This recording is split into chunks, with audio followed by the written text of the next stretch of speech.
How my people, how are you doing? I hope that you are doing fine. So today marks the beginning of something very beautiful, something that I think is gonna transform the whole world with time because the approaches that I bring on the table, I believe that it's an approach that has been conceived and perceived from a place of love, a place of compassion.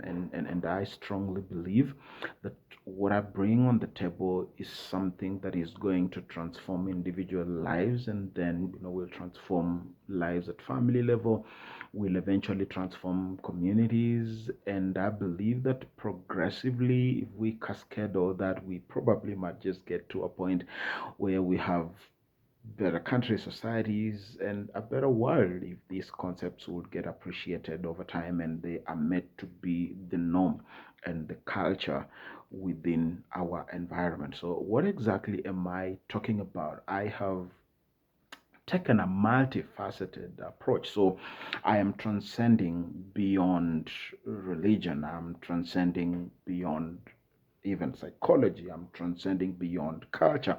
It is a multifaceted perception and paradigm of thinking which I bring on the table. And I believe that it's just gonna do the magic for us to be able to unlock a life experience like no other, to be able to give ourselves a life experience which will make us be in a place of confidence, in a place of happiness, in a place of peace, in a place of inspiration, in a place of hope.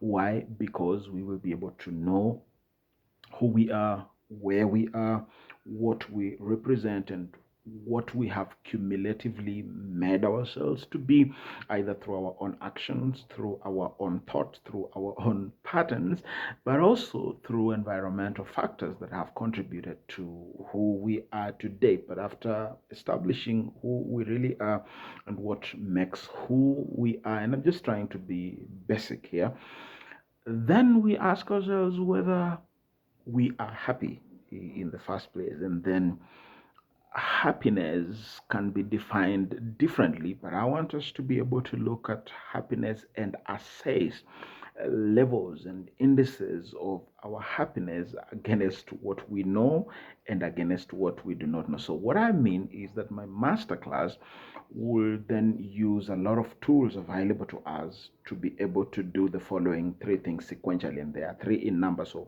maybe now I'm getting methodical here. So, one, I want us to get to a place where, at an individual level, we all are able to ask ourselves who we are, what is our self concept, what do we define ourselves to be. And of course, this is a product of many things. It is a product of our culture. Our cultures have been able to define us, and then our religious places, irrespective of what religion you belong to, our religious places have also, to a significant extent, contributed to our self concept of who we perceive ourselves to be, or what we say or eventually classify and categorize ourselves to be. So it's our culture, it's our religious perspectives, it is how we have also been parented, it is the society that we live in, because various cultures bring different dynamics on the table that go a long way to define who we think we are and how we perceive the definition of who we are. So it's a self concept, it is the self image, really, what you think, feel, describe, and say that you are. It is also a nexus between what you think and what other people say that you are. What do other people see in you? What do other people define in your life? And what do other people say you are? But then we also have to get back to what I may call worldview, but in simple terms, let me just say perception, because there is a very big synonymity between a worldview and a perception. But I don't want to get into those academic dynamics. Let me just bring it in the most consumable manner to say that there is how you see, feel, and interpret yourself to be, how do you perceive that? There is also what people say, people think, people perceive, and express and project their opinions of who you are. So, how do you also perceive that? So, all those contribute to your self image. But that's not enough. There's something else that I'm bringing on the table. I am bringing on the table a processed and a sequentially arrived and derived means to establish who you are through your personality and through your identity, which has been developed over time. So I'm bringing in a little bit of psychology too, and I'm just making use of what has been academically accepted globally. I'm bringing in certain theories like the Eric Erickson's theories of personality development, and in other quarters we call it identity development. So we are looking into our personal lives retrogressively from the beginning, from birth, and this is what I'm doing exactly. So there are certain skills that are acquired in the life of a person through the process of growth and development at specific ages. So, simply put, I am trying to gauge whether that skill was properly developed in you based on how you were raised and how your environment was at that particular time.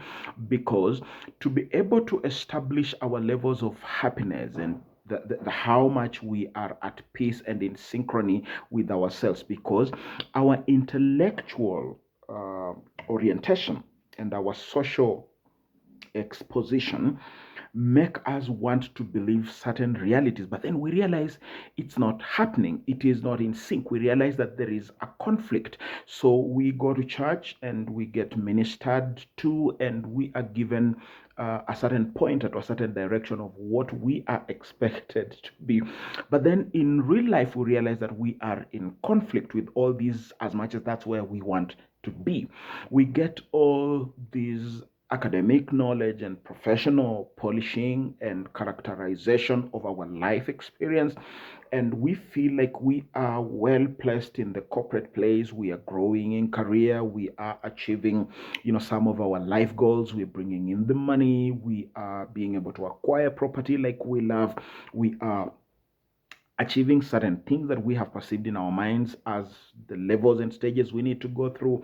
We're getting girlfriends and boyfriends and fiancés, we're getting married, and we're raising children. And so we are saying, yeah, I'm married, I have a family, I have children, I have a car, I have a house, I have this bank statement. But then we are feeling uncomfortable and an unease and a sense of discontentment and a lack of accomplishment in our personal lives, and we can't answer. Some of the answers to these questions are found in the ability to process whether we are happy with who we are through the known and otherwise conventional, visible, verifiable variables.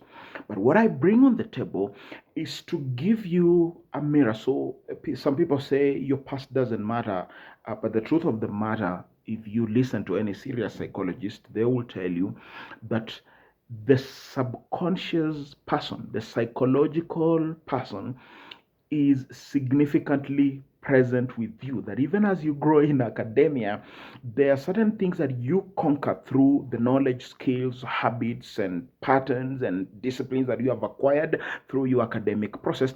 But there are certain things that just don't die, they come along with you. Why? Because they are present in you without your knowledge, they are present through your subconscious. So I want us to be able to look back into our personality development at various stages of our years. So I'll just give like two or three just for purposes of your understanding. So, for example, at birth, between birth and about 18 months, let me call that 2 years, that's when a child who is born acquires the skill and the ability to trust the world as a safe place, to trust the people around them. So their experience with the primary caregivers, who could be a mother or even a house manager, a nanny who takes care of the children, the experience with them goes a long way to define whether they are optimistically inclined or pessimistically inclined. And so your environment, your learning, going to good schools, having good parents who have means, having people who are encouraging you in school and later in life, and your academic and professional accomplishment might want to make you an optimistic person, but then you realize that you are only optimistic as far as maybe the business place is concerned, as far as your ability to deliver in your careers, whether you're working in a financial sector, in health sector, in construction sector, whatever it is, in entertainment sector like myself. So you may realize that you're delivering in those areas, but then your personal life experience, your love life is not functioning well, your family life is not functioning well, and you're not happy with yourself. So it is very possible that a lot of that can be traced back to how you developed certain skills. So we are talking about skills such as trust and mistrust. And then we go to, whether the next set of skills actually exposed you to shame. And there is how we progress through that. So if it was not properly resolved, then it lingers and carries on. So we're talking about whether a child was able to develop independence, or whether their inability to develop that independence therefore introduced shame. And so it goes along with you that whereas other people are thriving and feeling independent and doing their stuff and managing their lives, you are accomplishing your life properly in a certain area, but in another area you are feeling lacking. We go further and further, all about initiatives. We go much further as the child grows, and there is a place like about 9 to 12 years where they are able to grow their superiority or inferiority. So where their confidence is built as to whether they have inbuilt software, talents, and abilities to handle life and to win in life. So it matters what environment were you in. Was it an environment that was enabling for you to compete and win, or were you withheld from even competing for anything? Were you withheld from winning? Were your ideas shouted down? And so if your ideas were shouted down, you may realize that the doors that were shut on you continue to go with you. So you will try things in life, you will experiment things in life, and at the slightest provocation, you will withdraw. But those who are allowed to compete in one way, compete with others, even through the little fights that kids have when they are playing, whether they were able to compete in a game, soccer ball, touchdown, rugby, basketball, athletics, sprint, even wrestling, it just matters whether our children had an opportunity to compete and to win. And whenever they won or they performed well, even trivias and competitions in schools, they are important. And so those children who had opportunities to compete, possibly win, they go ahead to win in life most of the time. They can handle competition, they can handle stress, they can handle the world being up against you. And if you didn't have such privileges, then it affects you. So we will process all those from a customized personal environment, and I will be able to present to you who you are as much as you are not aware of that person. And then we bring a synchrony and bring this addendum of who you are in passive and subtly and subconsciously into who you are consciously. And we create a self-awareness. Now, once we have created this self-awareness and we have been able to process who you are as a person, and talking subtly, because that's where I'll be focusing the most, we'll be profiling your life, like what your life experience has been, what your support system has been. Has it been a balanced support system? Has it been a feminist support system? Has it been a masculine support system? And how has that affected who you are as a person, and how it reflects on your relationships, how it affects with your relationships at the workplace, your personal love life, your relationship with your children, if you are a parent, your relationship with your siblings and your friends and the people that are around you. Because through the process of identity development and personality development, at various stages, I've said certain skills are required, and your environment contributes too much to who you eventually become and who you eventually project yourself to be to other people around you. So, for example, people who have grown with father figures have a different perception of men compared to those who have grown without a father figure. And it doesn't matter the perception. So those people who have grown around father figures that were good role models, if they are girls, for example, their relationship with men at work, in the social place, in the business place, in love life, is significantly different from those who had bad experiences with their father figures. And those who did not have a father figure experience altogether have a completely different perspective, perception, and life experience with men at the workplace, at the office, at the marketplace, in the business place, in their life lives, and even how they relate with their children when children come onto the equation. So we will be bringing all these things together and then paint a picture of what you are consciously aware of yourself and the intellectually processed person of who you are, and the subtle invisible image of who you are that you may not be significantly aware of. And then we ask ourselves, are we happy with who we are? But then draw this person.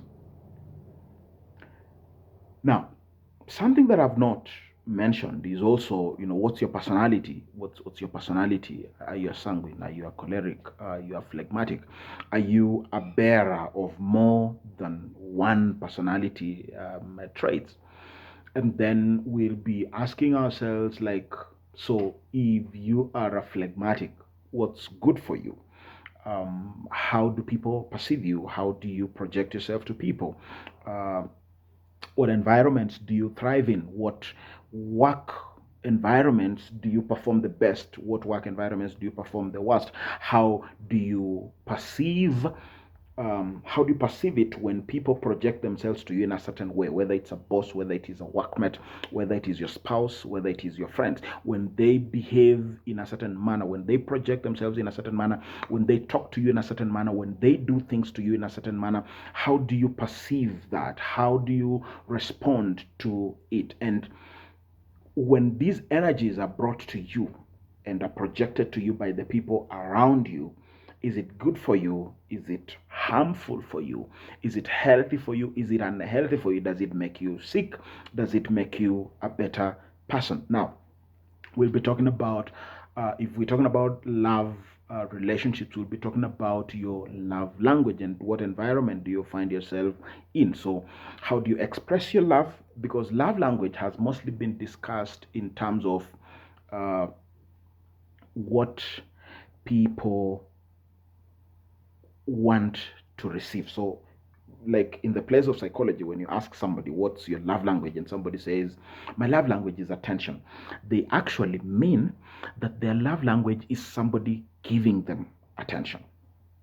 When they say my love language is physical touch, they actually mean that I respond well when my partner touches my body and physically sits next to me or sits on my laps or carries me or holds my hand and stuff like that. But I find that intellectually lame. And the scholars in that area will forgive me, but I'm giving you food for thought. And this is what I mean.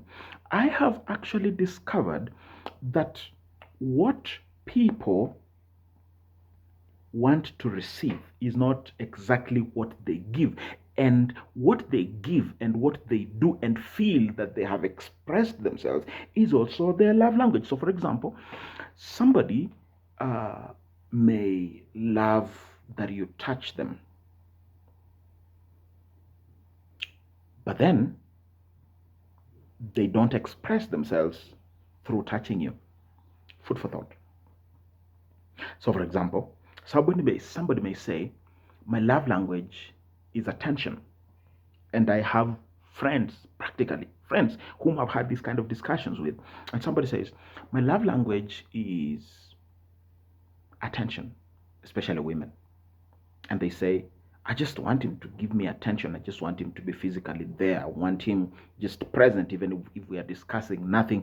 I just want him there.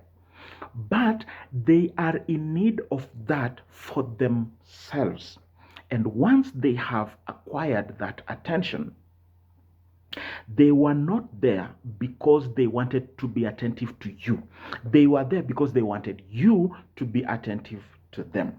But how they express themselves outwardly and feel that they have done something. There are those things that you do and you get fulfillment from within. You will be surprised that it is not that attention, that probably they want to buy you a gift. And when they buy you a gift, it is not so that you may be happy that they bought you a gift, but because there is a satisfaction that they draw within the universe, and they feel nice that they have bought somebody a gift or they have helped somebody. Maybe they're just compassionate, and so buying gifts is their language of expressing their love. As much as to them, when you buy them a gift, it's not really what trickles them, but that you gave them attention. I hope I'm making sense here. So all these things, I'll bring them into play.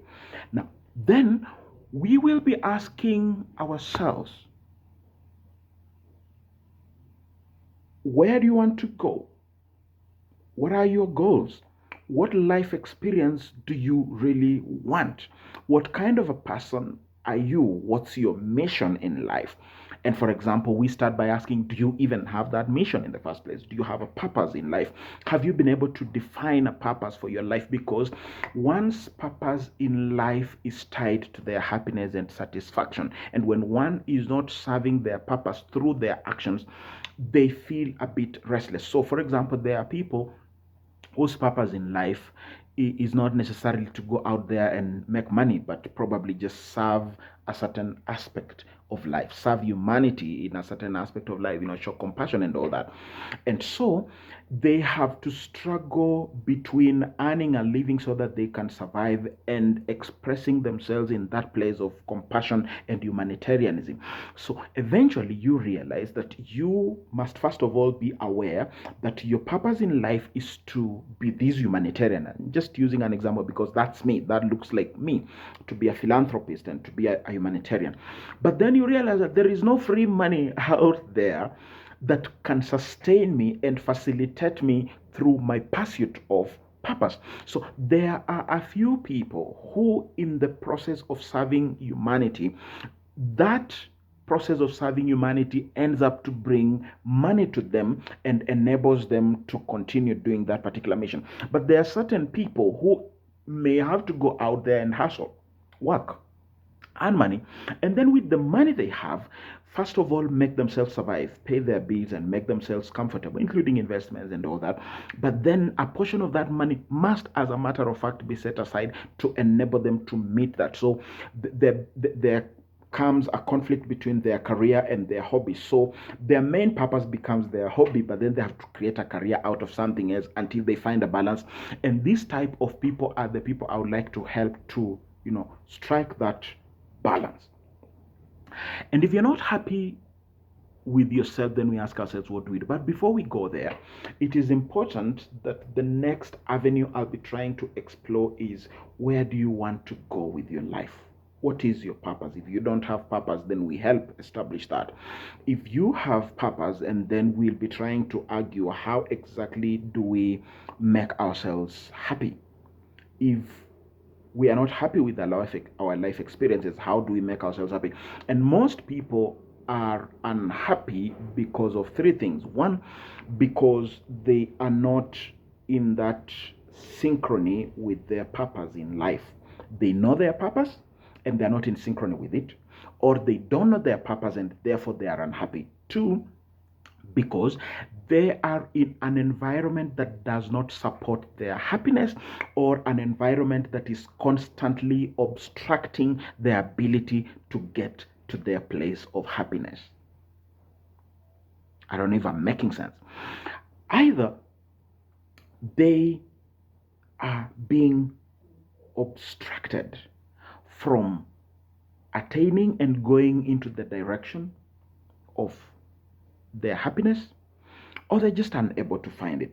But more significantly, which is a game changer for me. Pardon me, there's some work going on around, so that's a little noise, but I don't want to edit this video. I just want it to be as raw as it comes.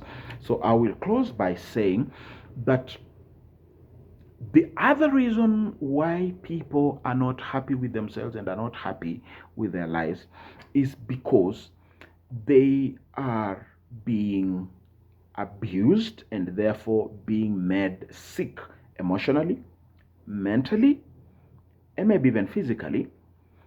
And therefore, there is something that is being taken away from them because their environment is abusing them, either their spouse, their partners, or their support system, or their work environment is abusive to them and is taking and extracting from them the strength and ability to thrive.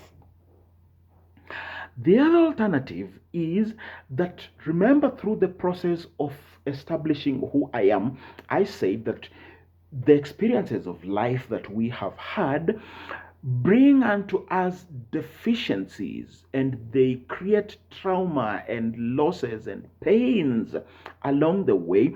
And most of us have not been able to deal with these things or process them or heal from the pains. We've gone through heartbreaks, we have gone through losses, we've lost a loved one, we've lost a child, we've lost a spouse, we've lost a parent, we have lost money, we have ventured into businesses and lost money, we've lost relationships with our loved ones, we have gone through divorce and separation, we've been abused in our relationship, we've been abused by our spouses knowingly or unknowingly, we've been abused at the workplace, we've gone through very difficult, painful moments which have ended up leaving us with trauma. We've gone through accidents, we've been hurt, we've been injured physically, we have been bullied, we have felt ineffective, we felt not enough, we have felt insecure along the way. People have projected themselves to demean us and to demean our self-confidence and our self-esteem. People have spoken to our ears nasty things that have made us doubt ourselves, have made us get wounded, get hurt, and doubted ourselves, and we have harbored pain which we have not been able to heal. And that's where I come in. Therapy comes into this particular equation. And there are so many of us that are not able to actualize their happiness experience. There are many of us that are not able to experience happiness in our lives. Why? Because there is so much pain that we've not been able to heal. There's so much mental distress that we've not been able to heal. There is so much that has been missing in the journey of our life, that we have deficiencies in us, and we project these deficiencies through certain deviant behaviors that are harmful to us. Things like sexual addiction, things like alcoholism, anger, just our insecurities express themselves through bitterness. They express themselves through, let me put it simple, that most of our pains are either physical pain, but we also go through shame, we go through despair, we go through guilt, we go through forms of molestation and emotional and physical trauma and mental trauma. Now, when this trauma is not healed, we carry it along with us even without knowing. And these are the things that I would want to help us to emancipate ourselves from and heal, so that in the fullness of time, we are able to even see beauty in our lives, to be able to see beauty in the experience of our lives. Because if you can't see it, you can't have it. And some of us are prevented and blocked from seeing that beauty because we harbor a lot of these toxicities. And these are the things that I would like to handle. These are the things that I would like us to go through. These are the things that I would like to offer to humanity. And it will heal your personal life, because when your personal life is healed, then you are able to contribute to your ecosystem. We will look at gaps in our lives. For example, everybody deserves a support system. And in my understanding, if I may use my faith, which is my Christian faith, is that God, in his own wisdom, thought that we all needed to have a support system. How? We all needed to have a support system because Adam was right there and didn't have a good support system around him. So God created, the Bible says it's a helper. So according to me, God just gave him a support system, a place where he can exchange and engage, have confide in, show their weakness and emotions, share their fears and anxieties, and get confidence from, get inspiration from, and get support from. And the family is that good place. And we have various versions of families. People have also just created a set of friendships that they can confide in each other and create a family out of.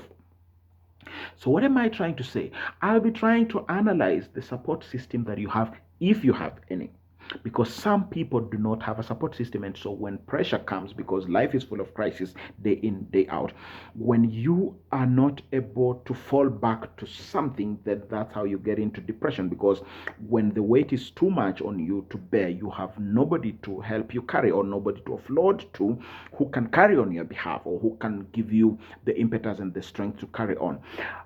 But the other problem, which is the problem of the day that I would like to open our minds to see, is that some of us already have a support system in place. But then the support system is either intentionally or unknowingly suffocating our ability to survive, live alone, to thrive. So you may be trusting friends and surrounding yourself with friends whom you call your support system, but rather than build you, they are sucking from you.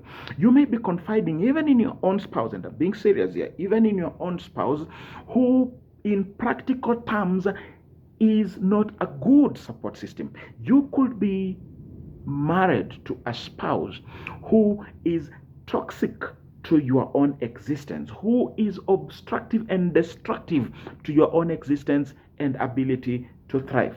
And I will be trying to help people like those on how to go around this and how to navigate this, so that you are able to sustain your relationship, but at the same time have good safeguards that would keep you safe. And how do you make up for that? How do you compensate for that?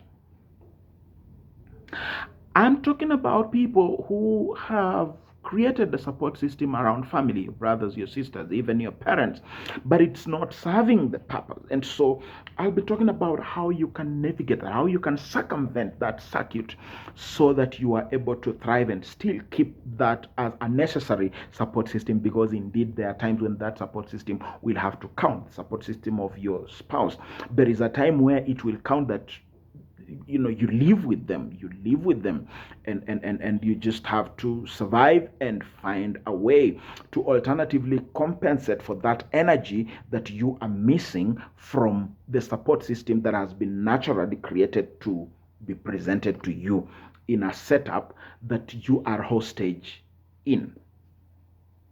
And these are the things that I look forward to discuss with us and help as many people as possible, so that then continuously we get better and better. Most of the problems that we have in society as a result of a lack of processing of this kind of information. Some of the troubles that most countries are struggling with are effects and aftermaths of trauma that is unprocessed. When I look at countries that are having civil war, or countries that are restless, generally speaking, it is countries that are coming from apartheid, like South Africa.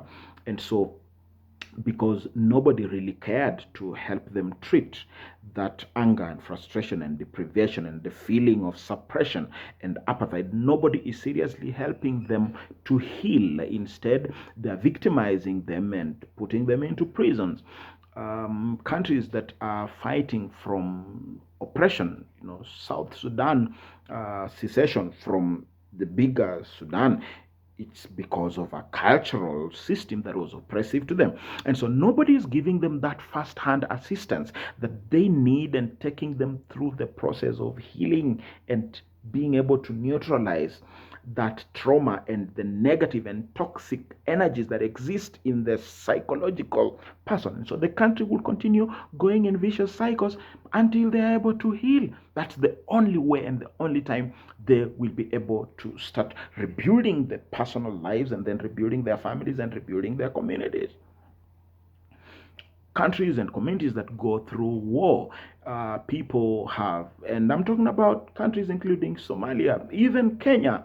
It just depends with what you've gone through. So, as a result of war, you have lost a father, you've lost a mother, you've lost a son, you've lost a sister, you've lost a brother.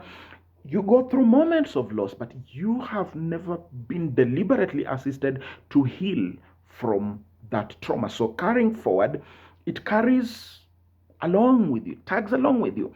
I'm talking about our political leaders, the kind of rigor that our political leaders go through in life. A lot of betrayals, a lot of abuse and extortion by the electorate. Electorate extort from politicians literally. They wake up, come to your house at 5, 6 a.m. They want to take breakfast in your house and they want to be given handouts. And if you don't give them those things, they call you bad names and they don't vote for you. And despite using a lot of money, you lose out. These are practical things. And politicians have to carry all this trauma. They lose elections. That is trauma. Nobody takes them through therapy. Nobody helps them to heal. And so you have a crop of leaders that are bitter, that are betrayed, that are destroyed from within. And they have to generate a survival mode, a defense mechanism to just exist. And the defense mechanism is toxic, and we have a toxic political environment, and that is toxic leadership, and the population consumes that toxic and toxicities, and we end up building a bad nation. But most importantly, what I have left out as I close my very long introduction, I really needed people to understand this, is that with all these toxicities and the personalities that we have acquired, much of it being personalities and toxicities that work against us, obstruct us, destroy us, we now biologically pass down these genes to our children. And we also raise our children with the same energy and perception that is negative from childhood to adulthood. So we raise them in insecurities, we raise them in hate, we raise them in tribalism, we raise our children teaching them about money according to our perception, teaching them relationships according to our perceptions, teaching them how to marry, how not to marry according to our perceptions and experiences. And so we psychologically transfer, but we also transfer our genetics into our children, and it's part of the identity. Part of the identity is what we have genetically passed down to them. And that's why I strongly feel and I strongly believe that I need to help the world to heal, reform, and transform, starting with the individual. Do you want to go through my masterclass? Do you want to listen to more about this? Do you want to get this kind of help? If you're a church, reach out to me, invite me, create time. I will come, I'll talk to your people. I will come, I will help people. I'll help individuals who will then either help themselves or transfer that to a bigger unit like a family and the immediate communities. Are you an organization? I can help your employees to turn around, and when they are better versions of themselves, they will give more production and more productivity at the workplace. Are you an individual and you just want to transform your life around? Are you a couple and you just want to transform your life around? Are you a family? Because I talk about parenting too. Let me not expound on it. I've already said so much. I want to help you to help your children. I want to help you to raise a better version of children. Help your children to heal when they are young so that they are able to go beyond the obstacles and bottlenecks that held you back as a person. Are you a group of people you want me to come and engage to you? Are you a charmer? Are you a collection of people who are working together, and you believe or you think that a quality person combined and collectively, concertedly make a better unit for your organization and for your grouping, I'm probably the guy to go to. So give me a call, 0721 663 600. Send me a mail, mrleopard at gmail.com. Send me a WhatsApp on that particular number that I've given you, and let's engage. I'm willing to help make you have a great life experience. God bless you. It's been a pleasure. It's been an honor. God bless you. It is Leopard, the showstopper. So for today, that's good. We proceed and continue later.